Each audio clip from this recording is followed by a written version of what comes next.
In the village where my grandmother lives, there is a mountain, and on that mountain, there is a surprisingly beautiful emerald green pond.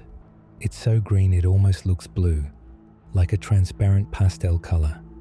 Whatever you call it, it's incredibly beautiful. However, the children of the village are strictly forbidden from approaching it. Every time I asked why, the answer was always the same. It's none of the children's business. Just don't go there. But children will be children, and of course, I wanted to know more. I questioned my grandmother and other adults in the village about the details of that pond. If it really was that beautiful, I wanted to see it with my own eyes. Other children in the village felt the same. Every time I visited, we'd start talking about going to see it. However, because the adults warned us so severely, rumors began to spread among the kids. They said whoever approached that pond would never return.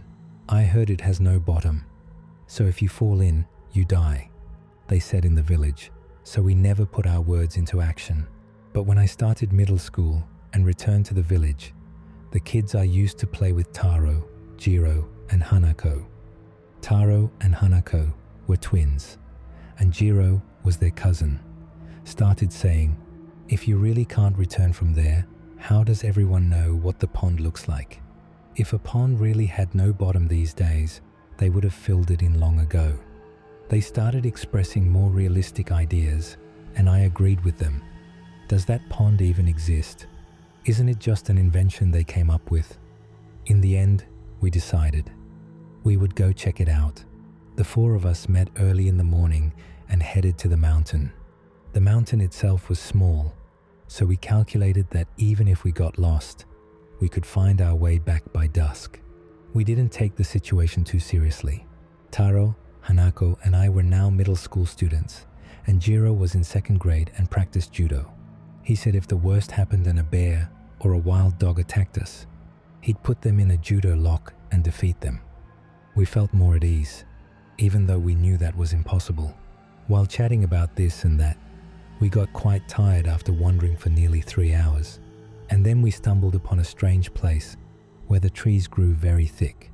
It's hard to explain, but right at that spot, there was an unnatural amount of trees, as if they had been planted there on purpose. There weren't even any animal trails. "It's definitely here. Look how suspicious it looks," said Hanako, who was leading the way. She was a very tough girl, and while the three of us were trembling, she went straight through a gap between the trees. There was nothing else to do, so we followed her. And there, just as we thought, was the pond. Journey to the Center of the Earth. What's that movie called? Well, it looked like a scene from that. In reality, it was more crystal clear than I could have imagined. So beautiful.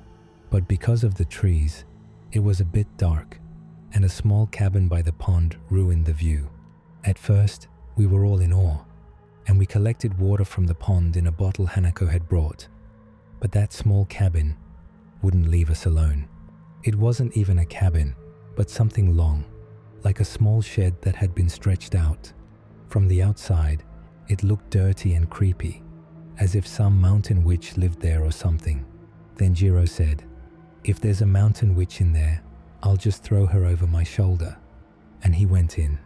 We wanted to follow him, but then Taro suddenly blurted out, "No way. I'm not going in. I'll stay here." Hanako was fed up with his cowardice, but Taro flatly refused to go. "If you want to go, just you and Jiro-chan go. Ume-chan and I will wait here." Huh? For some reason, he decided to leave me with him. I was scared, but I still wanted to go into the cabin. But Taro was a coward, and I feared if I left him alone, something bad would happen to him. So I decided to stay. I waved to the other two as they entered the cabin and sat by the green water of the pond to talk to Taro. "Why don't you want to go in there? Are you scared?" "I don't like it. It's scary." "Well then, why is it okay for Hanako and Jiro-chan to go?" Taro replied, "Hana-chan is always mean to me. I hate her.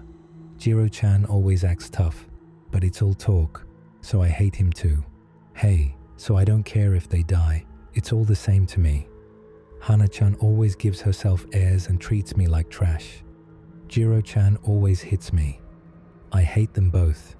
They should die. I just want them to die.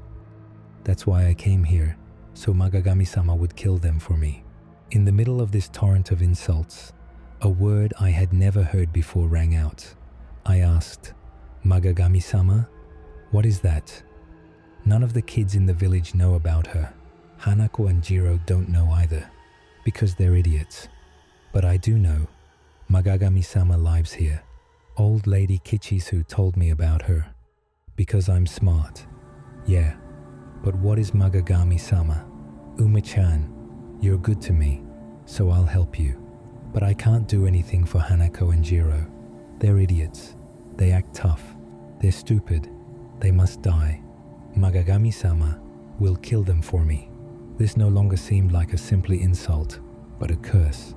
At some point, he even stopped calling them by their nicknames. Taro kept spitting saliva and soon let out a strange laugh. It was creepy. He was sitting, hugging his knees, and then he twisted his neck toward me and laughed. He had gone mad. At that moment, I realized Hanako and Jiro hadn't come out in a long while. I also wanted to get away from Taro, so I headed toward the cabin. "Stay here. Don't go look for those two," Taro shouted. "It's already too late." He smiled. His face made me nauseous, but I ignored him and went inside. It was completely dark, and there was a strange smell. It smelled like something burnt and rotten. The further I went, the worse I felt. Then I heard a strange laugh from a room at the end of the cabin. He entered reluctantly, and there, sitting on the floor, were Hanako and Jiro. They were laughing the same way Taro was. I was terrified. I had to call someone immediately. I turned around and, right in front of me, floating in the air, was a pair of white eyes. They were white, like that mist that covers the pupil of a blind person. I let out a terrible scream and backed into the wall. When I did, I felt something sticky. I touched it again. The whole wall was sticky. Gross, gross, gross, gross. I wanted to get out immediately, but I couldn't move because of the white eyes. If I moved, they would chase me. I was terrified. The white eyes kept staring fixedly at me. Will I be cursed and die? I thought. I couldn't look at them anymore, and turned my head to the right. When did that happen? I told you it was already too late. Half of Taro's face was peeking through the window. Taro's eyes were exactly like those white eyes floating in front of me. Taro was laughing. Hanako and Jiro were also laughing. The white eyes were still floating in front of me. I couldn't take it anymore. Half mad, I ran out of the cabin and down the mountain. From behind, I constantly heard that laughter. Bathed in tears and snot, I ran. When I reached the foot of the mountain, it was still midday. I thought it was already night. As I came down the mountain and entered the village, the first person I saw was Taro and Hanako's grandfather. "Ume, what happened?" You? Their grandfather, usually kind, was running toward me at incredible speed, spitting saliva. Did you go there? Did you go there?" With a dangerous expression on his face, he shook me, and I told him everything. We went up the mountain and saw the pond and the cabin. I told him Taro's story about the white eyes and the sticky wall, and about how the three had gone mad. They're still up there. I bit my tongue several times as I spoke. We have to save the three of them. What were those white eyes? I'm cursed too. What is up there? I screamed. Their grandfather hugged me and said, "Everything is fine. Everything is fine. Are you okay, Yumi? Are you okay? You're safe. Are you okay?" "I'm fine. But what about Taro?" Taro was his grandson, not me. Why wasn't he worried about him? I started to panic, but then I realized I didn't want to stain the grandfather with that sticky filth, and I pulled away from him. Then I saw what was on me. It looked a lot like mayonnaise, but with black and red spots. And to the touch, it was also like mayonnaise. Furthermore, it stank. The smell hit my nose. Anyway, at this point, My memories of the incident cut out. The next thing I remember is lying on the floor of my grandmother's house, surrounded by adults. My parents were crying their eyes out.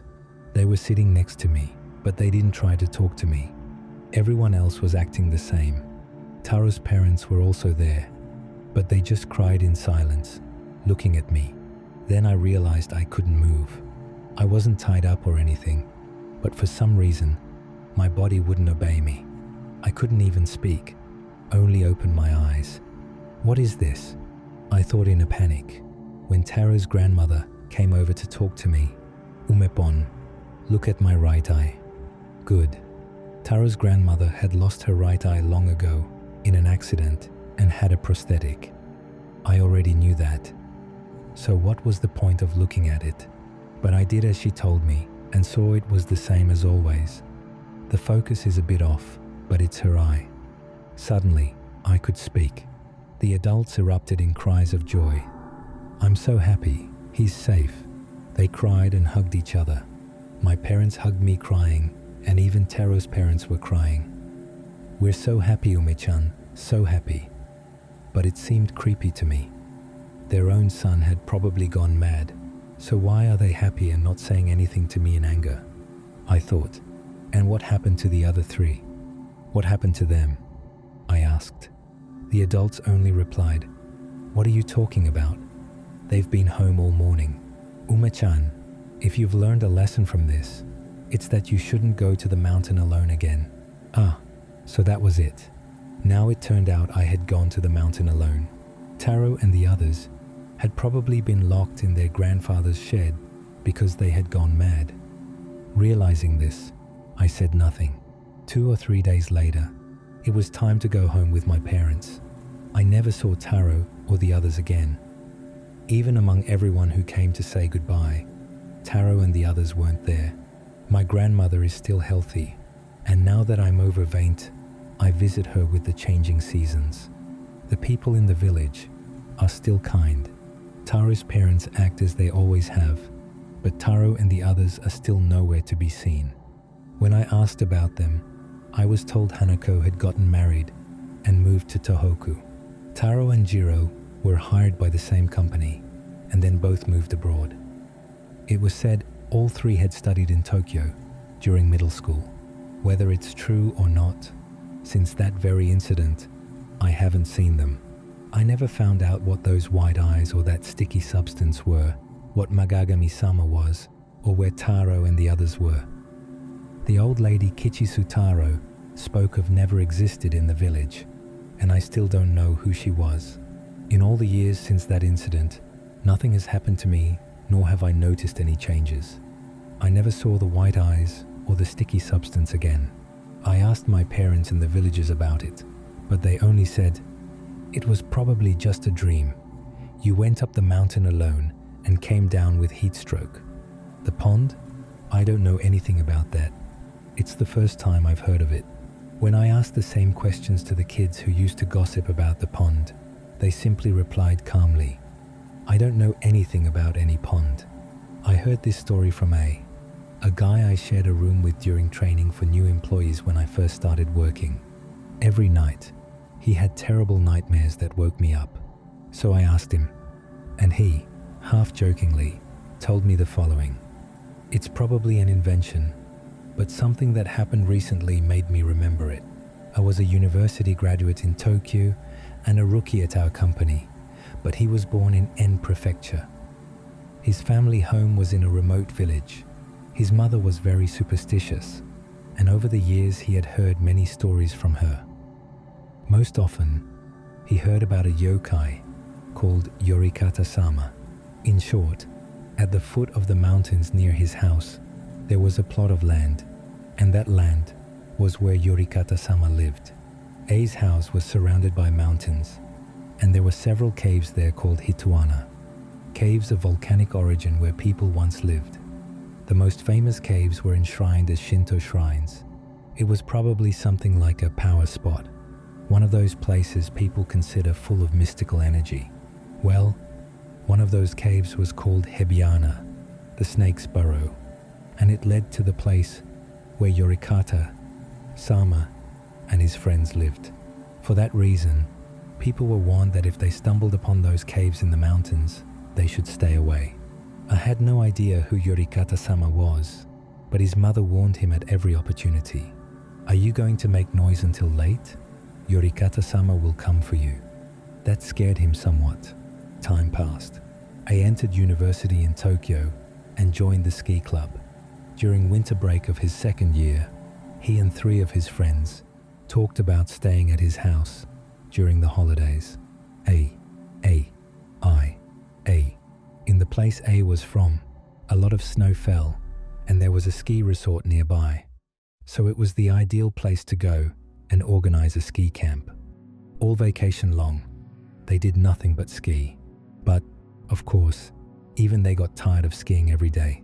So on New Year's Eve, they stayed home. They were sick of the holiday TV shows and had run out of conversation topics. That's why, against common sense, I decided to tell his friends the story of Yorikata-sama. TV was boring.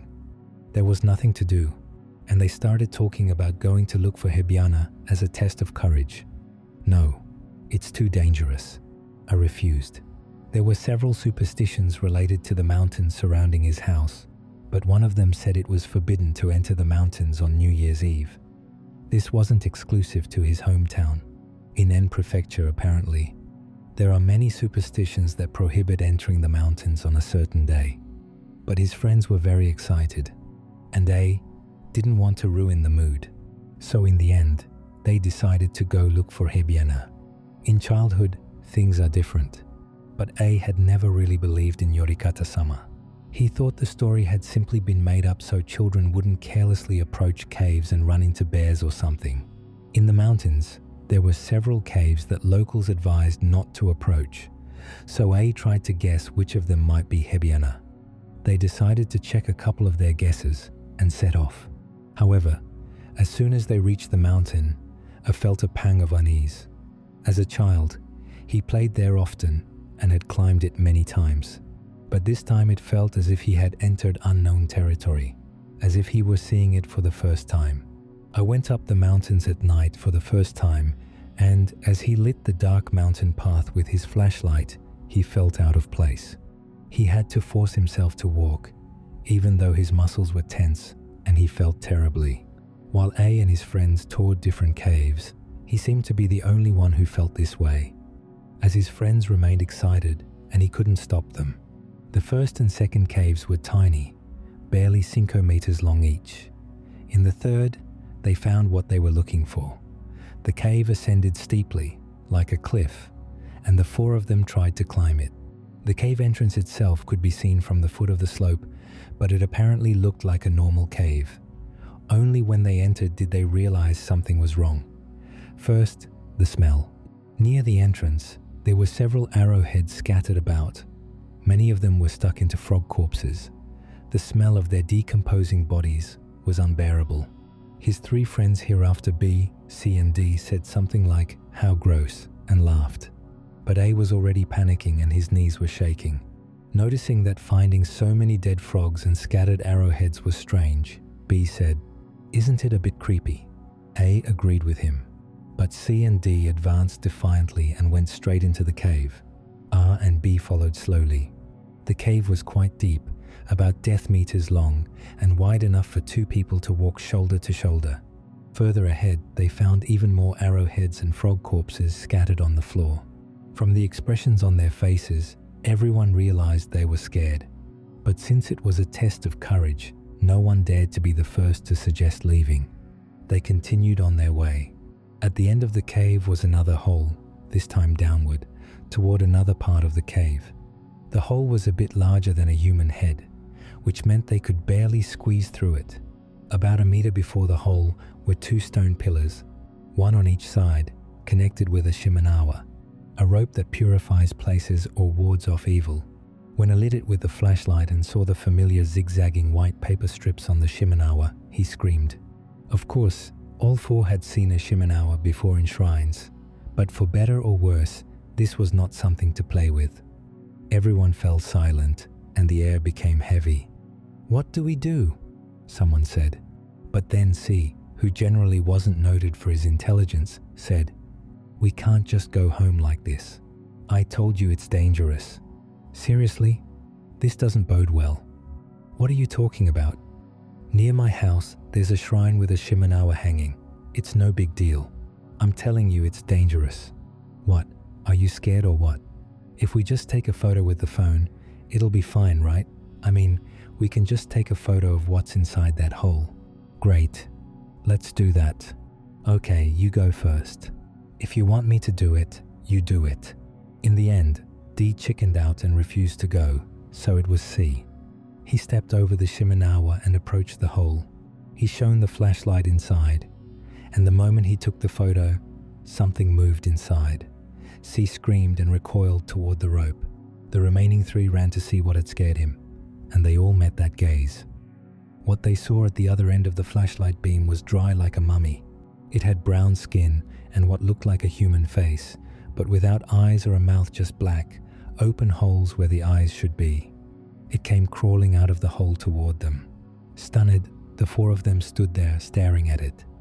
I understood immediately that this was Yorikata-sama. The body below the mummy-like face was the long body of a snake with a twisted tail, forked at the tip. The four of them froze for a moment before screaming and running out of the cave. I only glanced over his shoulder once, but the creature simply watched them from behind the Shimenawa and didn't try to cross it. Although it was dark and he couldn't see the creature's face well, it seemed to A that it was smiling maliciously at him. They came out of the cave and, from that moment on, according to A, his memories were blurred. Before he knew it, they were in front of his house. According to his mother, she saw the four of them wandering outside with pale faces. She called to them, but no one responded. They simply entered slowly. A thought maybe it had all been a dream. But everyone remembered being in the cave and seeing the snake man. It was impossible for everyone to have had the same dream. The four friends were depressed, no longer in the mood for skiing. The next day they all returned to Tokyo. After that, C, the one who crossed the Shimenawa to approach the hole, started having nightmares about Yorikata-sama. Each night they seemed so real that he became emotionally depressed. And just when he was supposed to graduate from university and look for work, he stopped attending classes. Shortly after, A also started having strange dreams.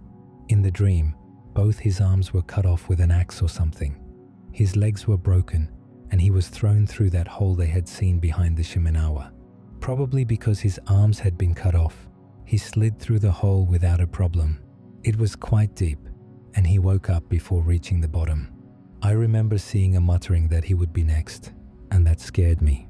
Of course, A himself was also worried and questioned his family about this Yorikata-sama. His grandfather died when he started elementary school, and his grandmother when he started high school, and neither of his parents knew much about it. He told the locals it was important for his cultural anthropology class at university, and went around asking about Yorikata-sama, but apart from the temple monk and a couple of very old people, no one really knew much. This is what he discovered. In the past, in A's village, there was a snake cult, or rather, it still existed. There were many shrines. This god lost his arms, became a snake, and fled to N Prefecture, where he became a local deity. In the region near A's hometown, there were several tales about a young man who was thrown into a hole to the underworld, where he became a snake and came back to the surface. Besides Yorikata-sama, there were other names, like Saburo-sama and Imenokata-sama. So what I saw in his dreams was probably some kind of ritual. Oh yes, and besides the aforementioned tales, he also said there was a version where someone chosen by the snake lost their arms and was called Yorikata-sama, the one who is chosen. Lately his dreams are getting longer, and he said he started seeing what happens after hitting the ground. There are many other people there, like him, Yorikata-sama. Everyone is crawling, being taken somewhere, but he hasn't seen the end of the dream yet. That's why he doesn't know exactly where. The moment I see the end, I think the same thing that happened to C will happen to me. After saying this, I fell silent. But honestly, the whole time he was smiling smugly and telling the story as if it were a big joke. So I think it's all an invention. He's the type of person who likes to joke and play the fool. I mean, for someone who was in a panic, he certainly remembered many small details of this Yorikata-sama. And the stories about his dreams simply reek of plagiarism from folk tales. Besides, what the hell happened to B&D? But the other day we had corporate training in Tokyo, and I wasn't there. According to someone from the same branch as him, he suffers from dysautonomia and quit his job. Hearing this, I remembered the story he told me all those years ago and started wondering, what if? This happened when I was in my 3rd year of middle school. We moved to Tsukuba City in Ibaraki Prefecture for my father's work. Honestly, moving when you're a 3rd year middle school student is the worst thing you can think of. But it was for his work and I couldn't do anything about it, so I accepted reluctantly. But everything got worse when we arrived at the house and I saw it was an absolute dump.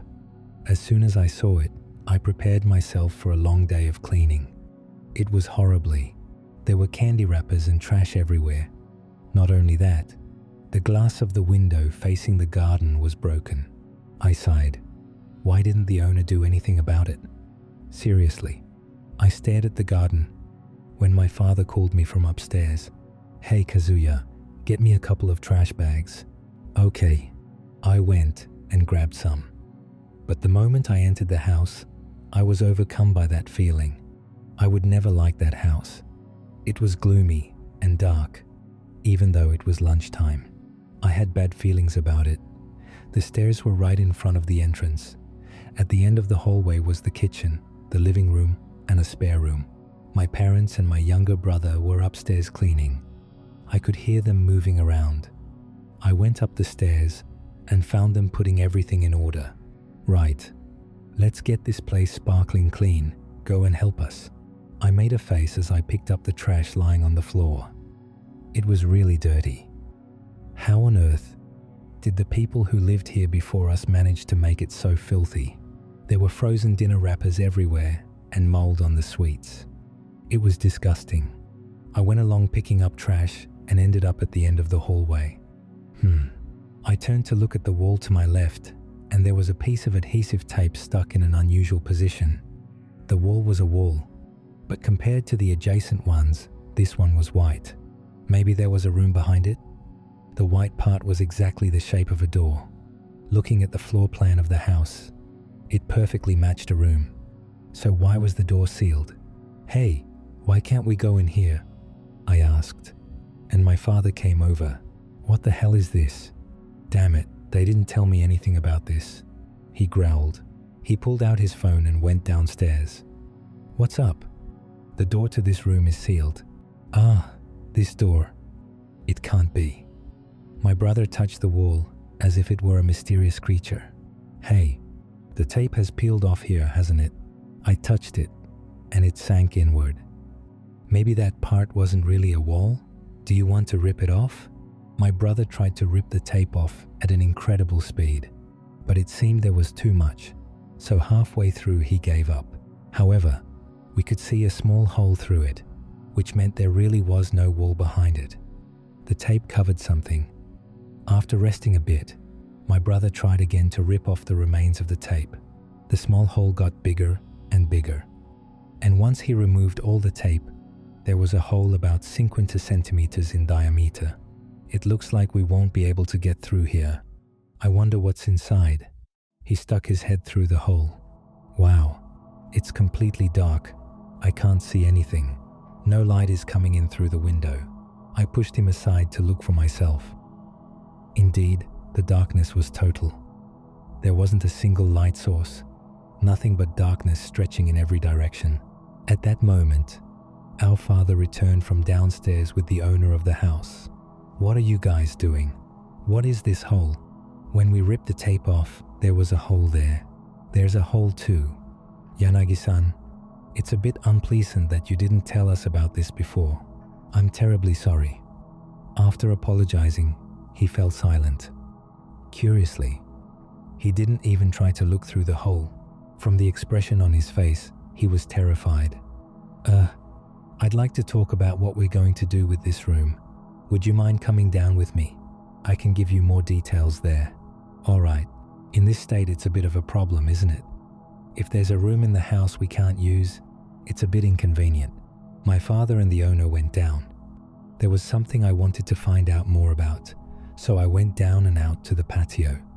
What I wanted to know was what was up with the windows of that sealed room. I approached the side of the house where the room was, but curiously, I couldn't find any trace of windows. However, there was a spot that looked as if it had once been a window, meaning it was also boarded up. Yes, the surrounding walls were white and black, but only that part was white, so it stood out. About 5 minutes later, my parents and the owner came out. "I'm terribly sorry. We'll organize the construction work, so as soon as everything is arranged, we'll let you know." "Well, if you'll excuse me, take care." "Are you done talking?" "Yes. They're going to tear down that wall and turn it into a normal room we can use. The real estate agency will pay for it, so I have nothing else to say." Suddenly, my brother screamed and ran down the stairs at full speed. "Whoa, wait. Why are you screaming? Hey, you're going to disturb the neighbors. In that room upstairs, there's something in there." He looked scared. I stuck my head inside, trying to see if I could get in. Then I heard something crawling toward me from the other end of the room.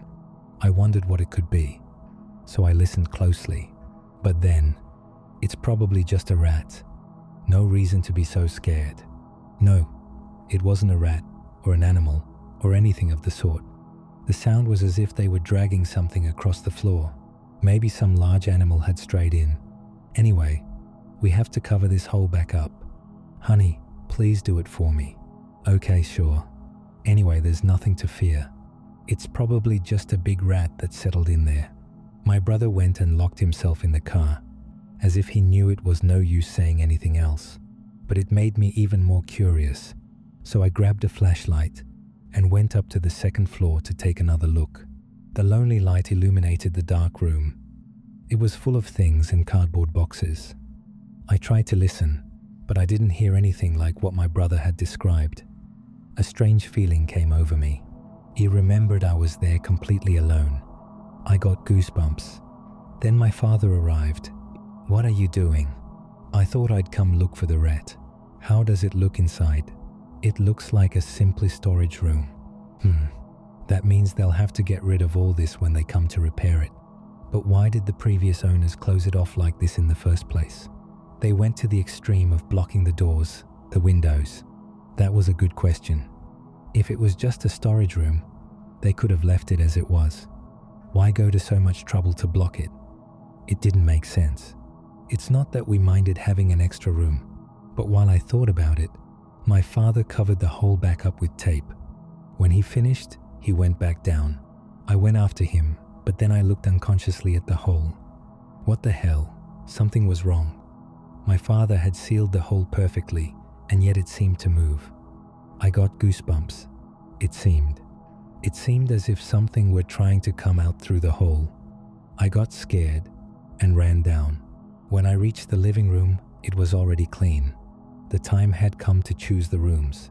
Our mother and father were going to stay in the Western-style room on the ground floor, and my brother and I had the rooms upstairs. In theory, there should be 2 rooms upstairs, one for each of us. But considering the other room was in that state, we'd have to put up with each other until they fixed it. But my brother refused and wouldn't listen to reason. He didn't want to go back up there. In the end, he argued so much that it was decided he'd stay in the living room until the work upstairs was finished. At first, I thought it was simply because he didn't want to share a room with me, but it turned out he was terrified of that other room. My brother was in 5th grade. He should have been over those things by now, but it wasn't that I didn't understand. I mean, I also wanted to believe that what I had seen was just an error of perception. At some point, when I thought about it, I was too scared to go back up, but complaining wouldn't do any good either. So I grabbed my things to take them upstairs. However, when night came, The second floor became absurdly dark. I was afraid to even look up there, as if a ghost were going to come down to get me. I went up the stairs, skipping one step after another. Gradually, the hole appeared in my field of vision, and I went to check it. As expected, there was nothing unusual about it. So what I had seen before had only been my imagination. I decided not to worry about it anymore. I was probably just tired from the move. At least I forced myself to believe that to distract myself from the fear I felt. After finishing setting up my room, I got into bed. I was so tired from the day's events that I fell asleep immediately. A noise in the hallway woke me from my light sleep. I looked at the clock. It was already past 6, Cerro Pulgada the evening. The room was completely dark, and the noise outside scared me, so I ran to turn on the light. The noise continued. I pressed my ear to the door and heard the sound coming from the end of the hallway. Were they dragging something? No, it sounded more like something was scratching. It was what my brother had talked about before. A few minutes later, I heard a new sound. The new sound mixed with the previous one. I was scared. There was no way that sound could be coming from someone in my family. It sounds like. I started breaking into a cold sweat. Somehow, I knew what it was. Adhesive tape. It was the adhesive tape being ripped off the wall. That's when the real fear began. My family was on the first floor. It was unlikely they would come up soon. I was terrified. I didn't know what to do. I stood there, listening to the sound. Then what I feared most happened. Something fell to the floor. Then something soft followed, probably the tape that was on the wall. The floor creaked. I heard something crawling across it. I was overcome by a terror I couldn't describe. My eyes filled with tears. It was the first time I had experienced anything like it. The reality of something I couldn't explain caused me even more terror. The dragging sound was inexorably approaching my door. I made a decision. I was going to scream. I thought if I screamed, my family on the first floor would hear me and run up.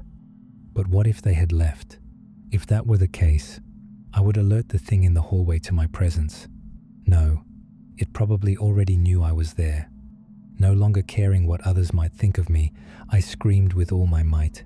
My voice echoed through the whole house, so loud that I could no longer hear that creature in the hallway. I screamed so loud and for so long that I ran out of air in my lungs. I was gasping. I strained my ears to listen to what was in the hallway, but everything was silent. Then I heard someone running up the stairs. Just hearing that noise made me feel relieved. The door opened and my father appeared in the doorway, angry. "Do you know what time you're doing this? You're going to piss off the neighbors." He gave me a flick on the head, but I was more afraid of what was in the hallway than my father's anger. When we went down, I took a look at the hole in the wall. The tape was gone. I told my father, and he went to fix it. So what was that then? Meaning something had actually come out of there. I realized that thing could now be anywhere in the house. I mentioned what had happened during dinner, but my parents thought I was joking. They just burst out laughing, but my brother lowered his head, as if he didn't want to hear what I was saying. I wanted to know what had happened to him before lunch. He seemed too scared for simply having heard something. After dinner, I went over and asked him. He made a face and insisted he didn't want to talk about it, but I persisted and he got serious. After you went down, I stuck my face in the hole to see what was inside. It was dark, so I didn't see anything. But little by little, I started hearing that sound coming from the back. At first, I also thought it was just a rat, but it wasn't that at all. I listened a bit more, and then I saw something in the dim light of the hallway. He fell silent. I asked him what it was. It looked like a hand. Then I got scared and ran down. I didn't know what to say. I was speechless. Hearing this, I lost all desire to return to my room at night. I convinced my parents to let me stay in the living room with my brother to sleep. But, truth be told, I didn't sleep a wink all night. Every time I thought about that creature still lurking on the second floor, I got sadder at the thought of having to keep living in that house. The next morning, after breakfast, I had to get ready for school. It was my first day at a new school, an important day, so my father took me by car. When I went to get ready, I realized my clothes and backpack were on the second floor.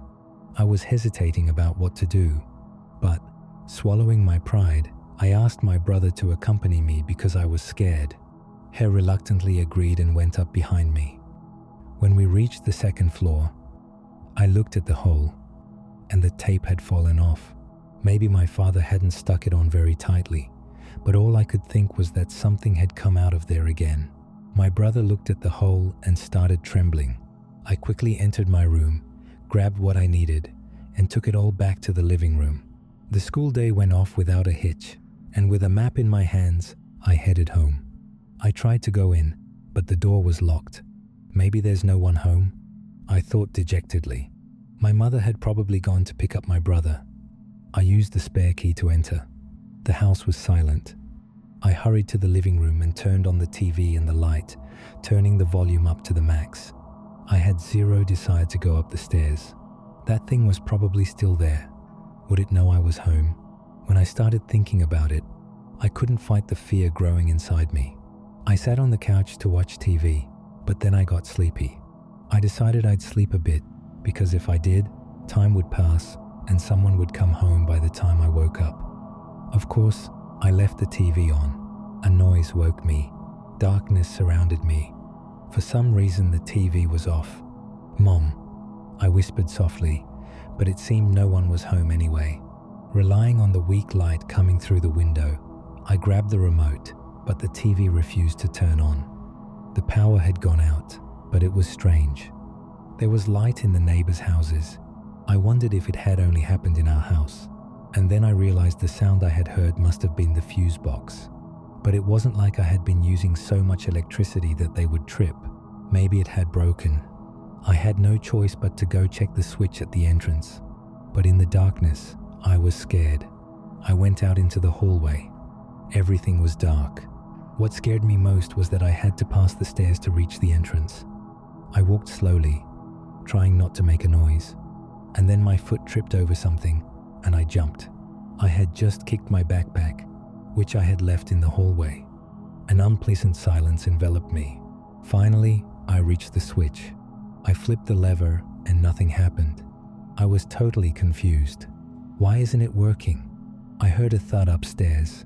It was a sound I knew all too well. The sound of something crawling and lurking.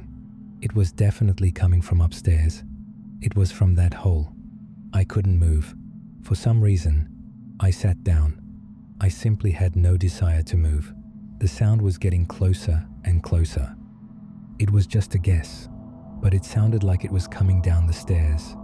I focused on the stairs, but I mean, all I could do was stare. My legs were shaking and my teeth were chattering. I saw something black on the 5th step. I couldn't say if it was human, but there was definitely something like a human hand there. I couldn't focus my eyes. My head spun. I felt nauseous. My heart was racing wildly. I lost consciousness.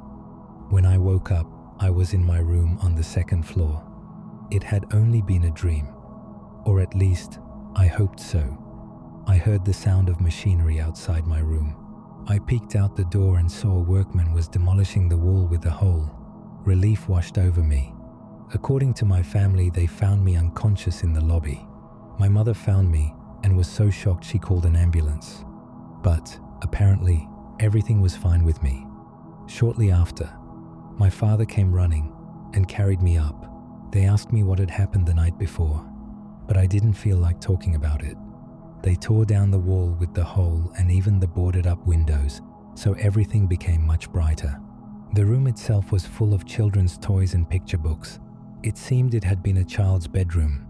After they remodeled the room, the noises, curiously, ceased. My brother calmed down and was even able to share the room with me.